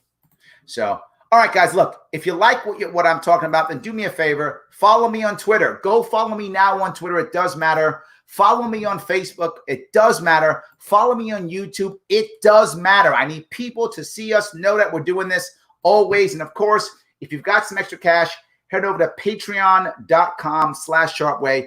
Throw me $8, $20, $10, whatever you got. Throw me what you can so I can keep this going. It does matter. I'm trying to rock and roll to the best of my ability and make this happen. So, all right, guys, I'm going to say thank you so much this evening. I will see you all very soon.